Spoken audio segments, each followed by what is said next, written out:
आपने अपनी कमजोरी बता दी शैतान को।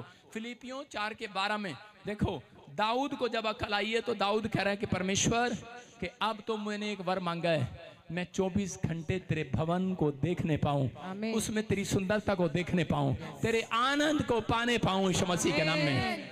मैं कह रहा हूं कि अब अकल आई है पश्चाताप करने के बाद।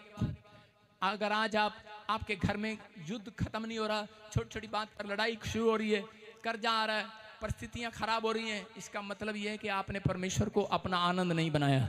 आप परमेश्वर का आनंद बनाना स्टार्ट करो। अपनी कमजोरी को जाकर, अपने घर के कलेश को जाकर, अपनी गरीबी को, अपनी समस्या को, बीमारी को परमेश्वर के टेबल पर रखो जाकर। आज रात मैं कह रहा हूं दुख आनंद में बदल जाएगा यीशु मसीह के नाम में। हाँ हाँ पढ़ो, देखो क्या लिखा।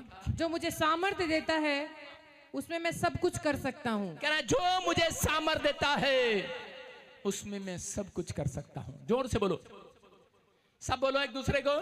जो मुझे सामर्थ्य देता है उसमें मैं सब कुछ एक लाइन बोलो, जो मुझे सामर्थ्य देता है। अब शेर की तरह बोलना, उसमें मैं सब कुछ कर सकता हूं। ऐसे ही तलवार निकालो म्यान में से, बोलो सब कुछ कर सकता हूं। आपकी तलवार म्यान में से निकली नहीं, एक्शन के साथ बोलो, जो मुझे ताकत देता है उसमें होकर मैं सब कुछ कर सकता हूं। समझ में आ गया? म्यान में से जब राजा तलवार निकालता ना, ठहर जा, इसका मतलब होता है मैं सब कुछ कर सकता हूं। बोलो हालेलुया। आपके हाथ में सामर्थ्य की तलवार आ गई है। आप ये नहीं कहना आज से कि मैं ये नहीं कर सकती, मैं वो नहीं कर सकता, मैं कभी वो बन नहीं सकता, मुझसे नहीं हो सकता। बुड़बुड़ाते रहते हैं, हल्ला मचाते रहते हैं। जब आप अपनी कमजोरी को शैतान को बता देते हैं तो यही कारण है कि परमेश्वर आपसे वो करने नहीं देता जो आप करना चाहते हैं। शैतान उसके बीच में घुस जाता है और आपके घर में युद्ध पर युद्ध, युद्ध पर युद्ध, लड़ाई पर लड़ाई, समस्या पर समस्या खड़ी रहती है। आज मैं कह रहा हूं अपनी तलवार निकाल लो। आज कहते परमेश्वर जो मुझे सामर्थ्य देता है उसमें होकर मैं शैतान के साथ कुछ भी कर सकता हूं, भगा सकता हूं उसको। आज बड़े लड़ाई को खत्म कर सकता हूं, कर सकता हूं कि नहीं? शैतान सिर्फ इस बोल से डरता है आपके कि ये कुछ भी कर सकते हैं। आमीन। ओ सुनो, मोटी खड़ी हो जा, देखो मतलब कि ये लड़की भी खड़ी हो जाए, इधर आ जा, सामने आगे आ जाए, बाइबल के ऊपर टपकी आएगी, इधर मुंह कर, सामने करो, इसके सामने कर। युद्ध सामने होता है, पीठ पीछे नहीं होता। ये इसको कह रही है ठहर जा, मैं सब कुछ कर सकती है, सब कुछ बोलो ना, सब कुछ कर सकती, मैं सब कुछ कर सकती, ठहर जा 2 मिनट तू चंड दहाना। हुण बोल, हुण बोल। मैं सब कुछ कर दी, ठहर जा हुण तू 2 मिनट। समझ में आया? कह रही मैं सब कुछ कर सकती हूँ। और ये लड़की डर गई, बैठ जा। मतलब शैतान यहाँ खड़ा है और ये प्रार्थना योद्धा है और ये कह रही है मेरे पास परमेश्वर की सामर्थ्य, मैं सब कुछ कर सकती हूँ, तेनू चंड मार सकती है, भगा सकती है तेनू। एक बड़ी से बड़ी प्रॉब्लम कहता है एक प्रार्थना योद्धा खत्म कर सकता है, याद रखना। आपके घर की प्रॉब्लम कोई मनुष्य नहीं, कहे एक प्रार्थना योद्धा, छोटा सा बच्चा भी खत्म कर सकता है। दाऊद प्रार्थना करने वाला था, उसने बड़ी से बड़ी प्रॉब्लम इजराइलियों की, उस गोलियत को खत्म कर दिया जो सबसे बड़ा दिख रहा था उनको। मैं कह रहा हूं आज सबसे बड़ा क्यों ना दिख रहा हो, बड़ी प्रॉब्लम क्यों ना दिख रही हो, लेकिन आज हाथ उठाकर सिर्फ ये कहो जो मुझे सामर्थ्य देता है उसमें होकर मैं बड़ी से बड़ी प्रॉब्लम को खत्म कर सकता हूँ। अपने पड़ोसी को बोलो जा तेरी बड़ी प्रॉब्लम खत्म। हाँ, प्रार्थना कर दी नहीं खत्म।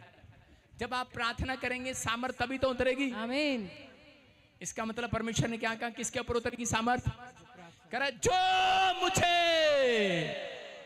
सामर्थ्य देता है प्रार्थना में। कौन से कमरे में? कैंटीन वाले कमरे में, रेडी पर, टीवी वाले कमरे में, बाथरूम में। नहाने जाएंगे 1 घंटा बाथरूम में पड़े रहेंगे, खाना खाएंगे 1 घंटा टीवी के साथ खाना ही खाते रहेंगे, टीवी के साथ खाना खाते हैं लोग। कहते हैं अपनी कमजोरी बता देते हैं आप शैतान को। यहाँ परमेश्वर अपने लोगों को बता रहा, कह रहे हैं जो मुझे सामर्थ्य देता है प्रार्थना योद्धा को मालूम होना चाहिए जिसने आपको ताकत दी है वो उसको दी है जो प्रार्थना करता है। शैतान को पता लग गया है, कहता है कि ये सब कुछ कर सकते हैं, मुझे भगा भी सकते हैं, बड़ी बड़ी प्रॉब्लम को खत्म कर सकते हैं, ये अपने घर की प्रॉब्लम को खुद खत्म कर सकते हैं, ये अपनी लड़ाई को खुद खत्म कर सकते हैं, ये अपने घर के कर्जे को समाप्त करवा सकते हैं। कहते हैं इनके अंदर ताकत आ गई है, प्रार्थना ताकत आ गई है, प्रार्थना प्रार्थना प्रार्थना। समझ रहे हैं कि नहीं? लेकिन जब वो आपकी ताकत को कब खत्म करता है, कहता आपको रोकता कब है, कहता जब आप अपनी कमजोरी को बता देते हैं। आपकी कमजोरी ये, अगर मैनू बाहर का वीजा नहीं मिलिया तो मैं पास्टर बजिंदर तेरे चर्च नहीं आना। हेलो, क्या इस कारण से भाग सकती है? बोलो हालेलुया। समझ में आया कि नहीं? विश्वास करना, पवित्र आत्मा आपकी जिंदगी में काम करेगा। एक बार ऐसे ही मैं करनाल में एक पादरी के घर चला गया और पादरी के घर पे गया, मेरा मन करा चलो, उसके पास ही 50 लोग थे, मेरे पास ही 50 लोग थे। मैंने कहा मेरे से पुराना पादरी है, इससे ज्ञान लेकर आता हूँ, मेरा चर्च कैसे बढ़ेगा। मैं उसके पास गया, वो थोड़ा दुखी बैठा था, उसने गुस्से में कहने लगा, कहता पादरी। मैं कहा क्या हुआ? कहता यार, मैंने कहा दुखी क्यों?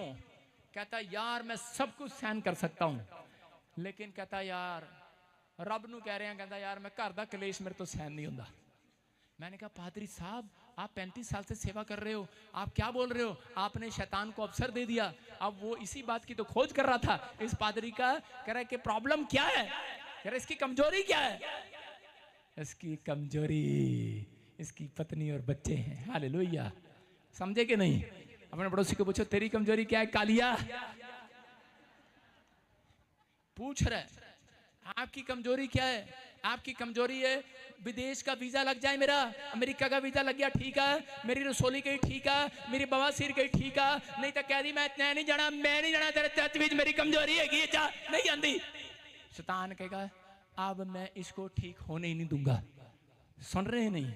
कहता इसलिए परमेश्वर कह रहा है जो मुझे सामर्थ देता है। फिलिपियों की किताब कह रही है 4:12 में लिखा, जो मुझे सामर्थ देता है उसमें होकर मैं नहीं तुम कुछ भी कर सकते हो। मैं भी और तुम भी कुछ भी कर सकते हो। बोल हालेलुया। और इसी समय क्या हुआ, अगले दिन नेक्स्ट डे मैं उसके घर नहीं गया, फोन आ गया पड़ोसियों का, विश्वासियों का, कहते पादरी साहब जल्दी आना। कहते क्या हुआ? कह रहा पादरी साहब ना अपनी पत्नी को ना जुत्तियों से पीट रहे हैं, धड़ाम धड़ाम। मैंने कहा हैं? मैंने कहा पादरी साहब आप पादरी हो? कहता मेरे तो नहीं देखा ज्यादा, रोज रोज करे साथ मटाई देवा युद्धरा एंड ही कर दे पड़ा। ओ भाई साहब उसने अपनी पत्नी को इतना पीटा, उसकी पत्नी करी मैं तो चली मई के, अब तू देखता रही हो। और उसके बाद बेचारा पादरी था, बाइबल खोलता उसके सामने वचन आता एक ही बार शादी करनी है। कहता ये भी तो एक बड़ी कमजोरी है। कह रहा बिशप कैसा हो? एक ही पत्नी का पति हो, कलीसिया का प्रबंध करने वाला हो। और उसी समय बार बार हार के कहता भगवान गलती होगी आजा। और भगवान पता है करती अगले संडे फिर अगले हफ्ते फिर, क्योंकि पता लग गया ये पादरी है कहता तो कुछ है नहीं। नाराज हो जाएगा है ना, तंग हो गया बेचारा। लेकिन आज भी कह रहा है कि आपका बड़ू बढ़ाना शैतान सुन रहा है। आप हल्ला मचाकर शैतान को बता देते हो, थोड़ी सी बात होती है हल्ला मचाकर बता देते हो कि मेरी ये कमजोरी है। मैं कह रहा मनुष्यों के सामने बताना बंद करो, अपनी कमजोरी को परमेश्वर के सामने ले जाना स्टार्ट करो। आज से आपका युद्ध खत्म हो जाएगा चर्च। समझ में आया कि नहीं? अगर वो पादरी हफ्ते में 3 दिन अपनी पत्नी के लिए प्रार्थना करता, कमजोरी खत्म। समझ में आया कि नहीं? सारे बोलो हालेलुया। उसने बोला कहता जी यार तू बता यार। मैं कहा मैं तो आया था तेरे घर, तू उल्टा मेरे घर आने लग गया। कहता यार ये बता मेरी पत्नी कैसे सुधरेगी। मैंने कहा क्या हुआ? कहते यार कलीसिया में चंदा है 500 रुपए, 1000 रुपए, और ये हर संडे कभी 1000 कभी 1100 खर्चे के लिए दो, मेरे को बाजार जाना है। और आपको पता ही है पादरियों को नहीं, विश्वासियों को, आदमियों को गुस्सा जब तक नहीं आता जब तक उनकी पत्नियां उनसे पैसे ना मांग ले। जब वो पैसे मांग लेती हैं फिर गुस्सा तब आता है कि नहीं? अरे हाँ कि ना? आपके जीवन की बातें बता रहा हूं ताकि आप सुधरें। अपने पड़ोसी को बोलो सुधर जा। उसकी पत्नी जब भी पैसे मांगती और उसका पति पादरी डंडा उठाकर अपनी पत्नी को चली जा यूपी का था, करा धरती में गाड़ दूंगा तेरे को, चली जा। और फिर बाद में घुटने टेक के परमेश्वर गलती होगी माफ करना। क्या कर सकता है बेचारा। कर रहा हूं जाती है पैसे मांगने, तेरे को पता है मेरी मजबूरी का, तेरे को पता है तेरे को, रेडी लगाता हूं, गोलगप्पे बेचता हूं, संडे को चर्च लगाता हूं, पता है। पत्नी के जू भी नहीं सिर पे हिल रही, पता है।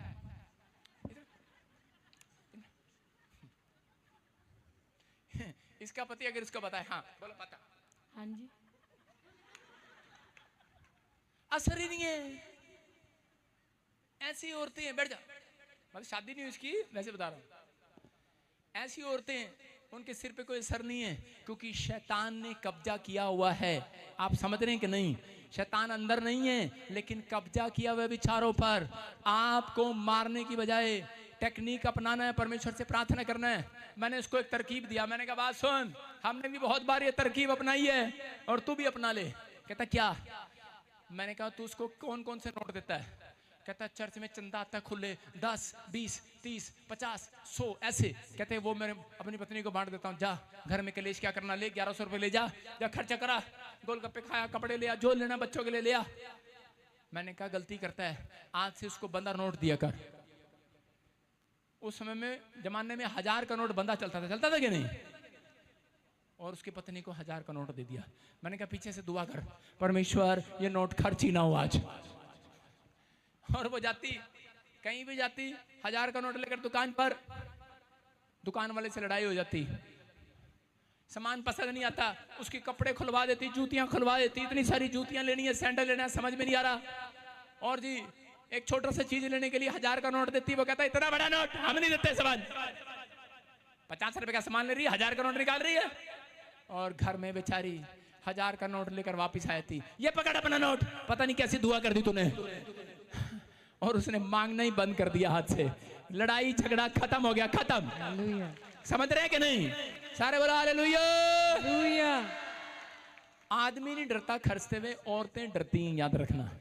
उसको सबसे बड़ा नोट देना है, उसको उससे बड़े नोट दिया करो, इतने बड़े बड़े बंडल दिया करो। वो उसके मन में लालच आता है, इसको तो मैं अपनी माँ के यहाँ रख देती हूँ तिजोरी में।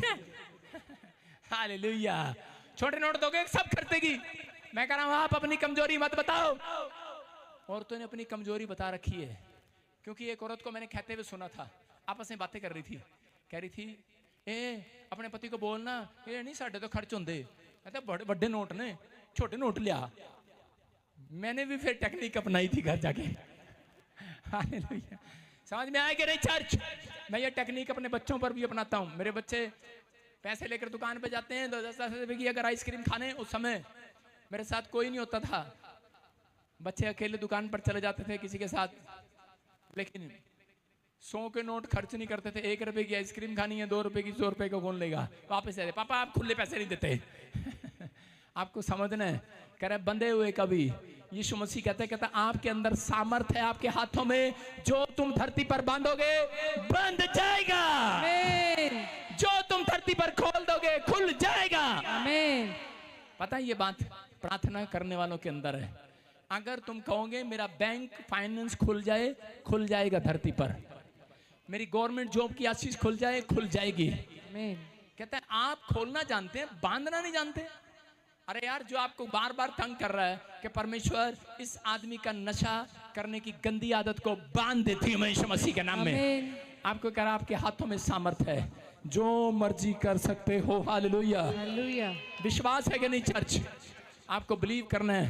कहता है कि अगर आपकी कमजोरी शैतान को पता लगी है तो आप हार सकते हैं। इजराइलियों को कोई नहीं हरा सकता था, तो उस समय में उसके दुश्मनों ने देखा, जादू टोने करके देखे, नहीं हारे। फिर वो बिलाम भविष्यवक्ता के पास गए, बोलते यार ये बता इनको हम कैसे हराएं? कहता है तुम इन्हें कभी नहीं हरा सकते क्योंकि प्रार्थना योद्धा हैं। कहते फिर कैसे हराएं? कहता है इनके सामने, कहता है इनका परमेश्वर जब तक नाराज नहीं होगा, तब तक, जब तक परमेश्वर क्रोध नहीं करेगा तब तक ये हार नहीं सकते। सुन रहे हो मेरी बात? एक विश्वासी जब तक हार नहीं सकता जब तक परमेश्वर क्रोधित ना हो। कहता है क्रोध कैसे दिलाएं? कहता है इनके सामने 2 लोमड़ियां ले जाओ। कहता है 2 फिलिस्तीनियां सुंदर सुंदर सी लड़कियां ले जाओ और वो इनको देखकर शराब भी पिएंगे, पाप भी करेंगे और इनका परमेश्वर इनसे क्रोधित होगा और ये हार जाएंगे और उस दिन से इजरायली गुलाम हो गए। हालेलुया। समझ में आया कि नहीं? कहता आज बहुत सारे लोग कर्जे के गुलाम हैं, बीमारी के गुलाम हैं, समस्या के गुलाम हैं। मैं कह रहा हूं कि आज आपके हाथ में वो पावर कि तुम सब कुछ कर सकते हो, बस एक पश्चाताप करना है। मैं कह रहा हूं आज गुलामी से बाहर आ जाओगे। अमीर बोलने वाले, आपको ये नहीं कहना मैं कुछ नहीं कर सकता, सब कुछ खत्म हो गया है। मैंने क्या कहा? पाप के दरवाजे को, पाप से नहीं, एक चीज है जो पाप है उससे हमेशा डरना है और किसी चीज से नहीं डरना। आपके लिए नरक के दरवाजे हमेशा के लिए बंद। आमीन। कह रहा है लेकिन अगर आज आप कहता है विश्वास कर रहे हैं, पवित्र आत्मा आज रात आपकी जिंदगियों में कोई बड़ा काम करने के लिए जा रहा है यीशु मसीह के नाम में। बस विश्वास करना है।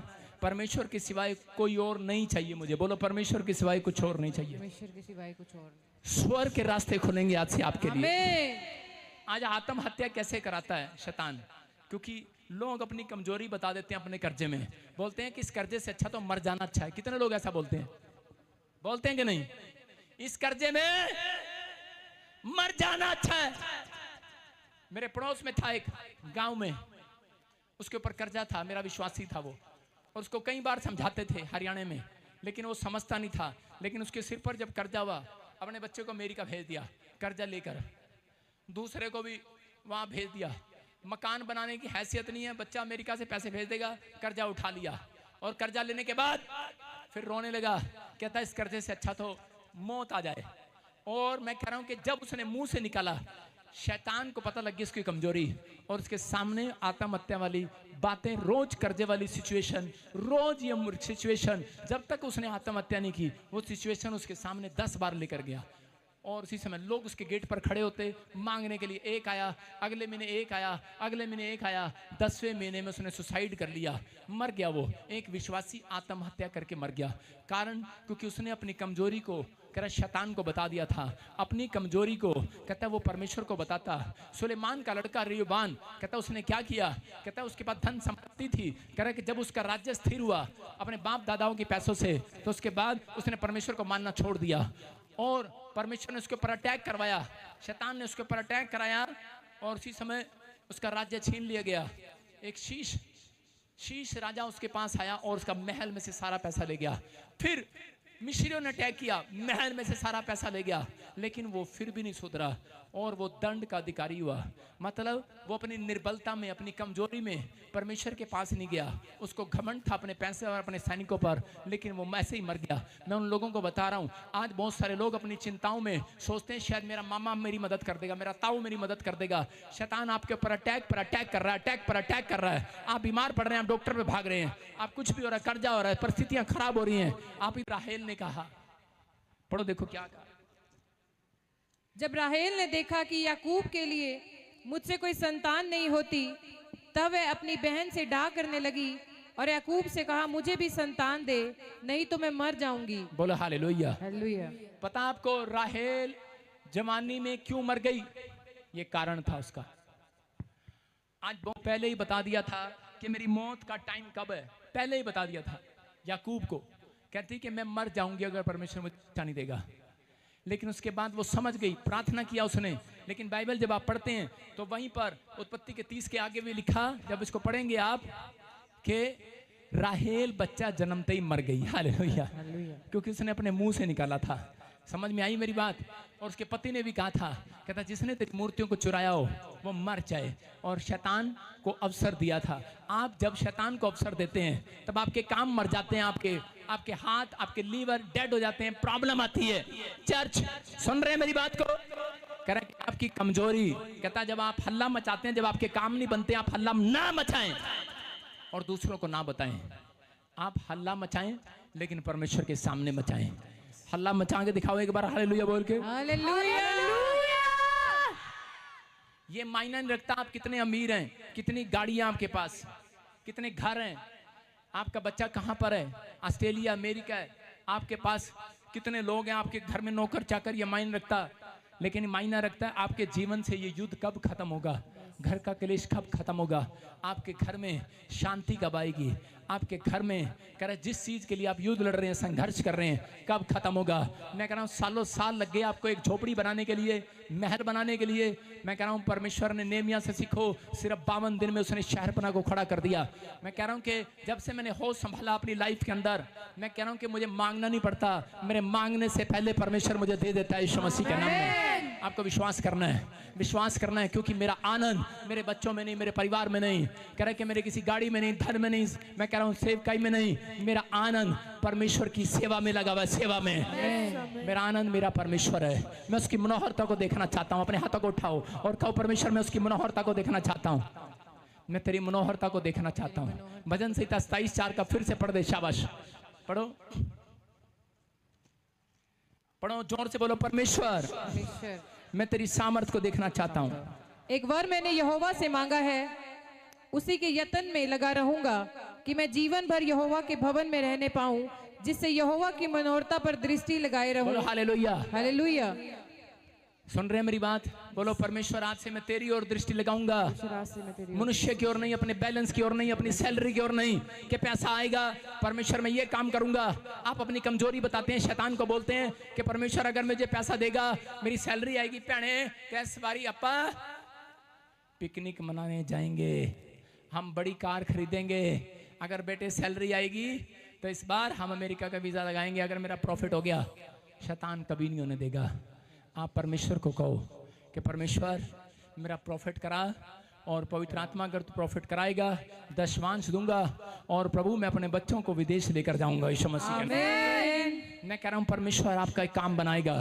अपनी कमजोरी परमेश्वर को बताओ, अपनी गरीबी, अपने हालात, अपनी सिचुएशन, अपनी बीमारी मनुष्य को नहीं, परमेश्वर को बताओ। मुझसे भूखा नहीं रह जाता, जोर से बोलो मुझसे भूखा नहीं रह जाता। भूखा नहीं रह जाता। कौन बोलता है इसे? बच्चे बड़े, उनके घर में खाने की तंगी रहती है। शैतान ने सुन लिया है। कुछ औरतें ऐसे बोलती हैं, ए जल्दी कर मैंने भूख लग रही है, न्याणे कहते ने मैंने भूख लग रही है, मेरे तो भूखा नहीं रहा जाता। वो सिचुएशन आपके घर में दोबारा फिर आएगी। समझ रहे हो? आप जल्दबाजी ना करें। कहता है कि मैं तेरे बिना नहीं रह सकती। कौन बोलता है? पत्नी। कर्जे से अच्छा तो मर जाना, मुझसे नहीं रहा जाता, घर का क्लेश मुझसे नहीं सहा जाता। ये बातें जब आप बोलते हैं शैतान आपका पीछा करता है। बंद करो बोलना, आज हाथ उठाओ और बोलो परमेश्वर आज से शांति के दूत घर में भेजे जाएं। कई औरतों की कमजोरी क्या है? पार्लर। क्या है? जब तक महीने में एक बार पार्लर ना चली जाएं उनको खाना हजम नहीं होता। बोलो हालेलुया। अपने पति को बोलती हैं तेनों नहीं पता मैं ब्यूटी हो के आना, और शैतान उनको ना और काला कर देता है। ब्यूटी नहीं होती, वो अपने पति को खुश करने के लिए ब्यूटी करने जा रही, ब्यूटी पार्लर में जा रही है। एक औरत आई और वो कह रही पापा पता नहीं की हो गया, मैनू ना मेरे लिए प्रेयर कर दो, मेरे तो ना आजकल प्रार्थना ही नहीं होती। मैंने कहा अच्छा, मैंने उसकी रोज प्रार्थना करनी, परमेश्वर इसकी प्रार्थना करता हूँ ये प्रार्थना वाली हो जाए, प्रार्थना वाली हो जाए। एक महीना, अगले महीने क्या देखा? खड़ी हो, खड़ी हो जा, इधर आना। अगले महीने इसके मुंह में मालिश कर, एक हाथ से, एक हाथ से कैमरा दिखा। अगले महीने मैं वहां से निकल रहा था, मेरी मौसी की लड़की कह रही है 1 मिनट ब्यूटी पार्लर के अंदर छोड़ दे। मैंने कहा अच्छा ये बैग भी रख ले अंदर, पर्स दिया। मैंने कहा है आंटी? आंटी क्या कर रही थी? मालिश करा रही थी। सुन रहे हैं? ब्यूटी पार्लर में। और उसके बाद उससे पूछ रही है मैं कैसी लग रही हूँ, कैसी लग रही हूँ? बैठ जाओ। ये कमजोरी है आपकी। सुन रहे हैं कि नहीं? ब्यूटी पार्लर जाओ, अच्छे कपड़े पहनो। उसी ने गाना बनाया था जो वो गाती है यहाँ पर आकर, कहती ना लागे दिल मेरा पार्लर में, दीवानी तेरी दीवानी, दीवानी तेरी दीवानी, दीवानी हो गई मैं। लंबी आवाज में कह रही थी यीशु तेरे प्यार में। हालेलुया। उसी ने बनाया गाना, हमने गा दिया उसका गाना। अब समझ में आया क्यों? पता क्यों? क्योंकि वो जो ब्यूटी पार्लर में जाती थी, अच्छा कपड़े पहनती थी, 5 आदमी पूछती थी ठीक लग रही हो, औरतों को भी ठीक लग रही हूँ, और थोड़ी देर बाद दुष्ट आत्मा ने पकड़ लिया उसको, और चर्च में आके भूतनी की तरह खेलती थी, वाह वाह। जो 500 वहां दिए थे, सिर्फ 5 रुपए के चंदे में उसका हौलिया ठीक हो जाता था, फिर से यूं उसका हौलिया शैतान बिगाड़ देता था। दुष्ट आत्मा पीछे पड़ी थी। जिस दिन वो ठीक हुई, उस दिन उसको पता लग गया मेरा आनंद तो यीशु है। अब मैं किसकी दीवानी हूँ? यीशु की। पति की नहीं, यीशु की। और एक आदमी शराब पीना नहीं छोड़ता था।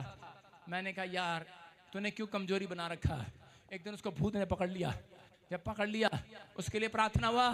भूत ने जब उसको छोड़ा नहीं, 6 महीने रगड़ा उसको, यहाँ से वहां से, कहीं भी सड़क पे गिर देता था। क्या तौबा मेरी तौबा। अब गाना गा रहा है, ना लागे दिल मेरा बोतल में, दीवाना तेरा दीवाना, दीवाना हो गया मैं यीशु तेरे प्यार में। किसके प्यार में? किसके प्यार में? बीड़ी पी रहे हैं और कह रहे हैं यीशु के प्यार में। चर्च आते हैं, तंबाकू खाते हैं और बोलते हैं दीवाना हो गया मैं यीशु तेरे प्यार में। सारे बोले हालेलुया। समझ में आया? आप अपनी कमजोरी कह रहे हैं कि शैतान को मत बताओ। अपनी कमजोरी, शराब नहीं छूटती, तंबाकू नहीं छूटता, गाली नहीं छूटती, संसारिक चीजें नहीं छूटती। यीशु के पास जाओ, उसके चरणों में बैठो, उसको बताओ आज रात तुम्हारा खोया हुआ आनंद, मैं कह रहा हूं चर्च आपका खोया हुआ आनंद आमीन बोलने वालों का वापिस आ रहा है। आमीन। आपका खोया हुआ बच्चा वापिस आ रहा है। आमीन। आपका खोया हुआ पैसा वापिस आ रहा है। आमीन। दूसरा इतिहास 20 के 15 में परमेश्वर ने योशापात को कहा, डरा हुआ था जब इजरायलियों को घेर लिया गया। योशापात ने कहा परमेश्वर कहता कि मैं तो तेरे संग आया हूं। वो आदमियों के पास जा सकता था, औरतों के पास जा सकता था, लेकिन क्या कहा उसने कहा सबको कि जाओ, हम शैतान को कमजोरी नहीं बताएंगे, हम परमेश्वर के लोगों को बताएंगे, पास्टर को बताएंगे, याजक को बताएंगे, भविष्यवक्ता को बताएंगे और उपवास करेंगे। और जब उन्होंने उपवास किया, परमेश्वर की आवाज भविष्यवक्ता के द्वारा उसके कान में पड़ती है। क्या लिखा? कहता योशापात अब ये जंग तेरी नहीं मेरी है। अब ये लड़ाई तेरी नहीं मेरी है। आमीन। आज से तेरी घर की लड़ाई का एंड होगा। आमीन। जितने प्रार्थना में हाथ उठा रहे हैं, उठाओ हाथ। आज से परमेश्वर को कहना शुरू करो कि परमेश्वर आज से मेरा आनंद तू है, मैं ज्यादा मन तेरे ऊपर लगाऊंगा, संसार पर नहीं, संसारिक चीजों में नहीं। मैं कह रहा हूं परमेश्वर मेरे घर का युद्ध आज एंड कर दे, खत्म हो जाए। मैं कह रहा हूं पवित्र आत्मा कहेगा ऐसे लोगों के लिए, आज कह रहा है, मुझसे बातें कर रहा है। आपके घर का तेरी लड़ाई, कर्जे की लड़ाई, बीमारी की लड़ाई, समस्या की लड़ाई, मैं कह रहा हूं आज पवित्र आत्मा लड़ेगा, यीशु लड़ेगा। आमीन। एक आवाज आपके कानों में सुनाई देगी चर्च। आज के बाद जो कर्जे से लड़ रहे हैं, गरीबी से लड़ रहे हैं, समस्या से लड़ रहे हैं, बीमारी से लड़ रहे हैं, पवित्र आत्मा कह रहा है आज के बाद ये लड़ाई तुम्हारी नहीं यहोवा की है। तुम जीतोगे। आमीन बोलने वाले जोर से तारीफ करो यीशु मसीह के नाम में।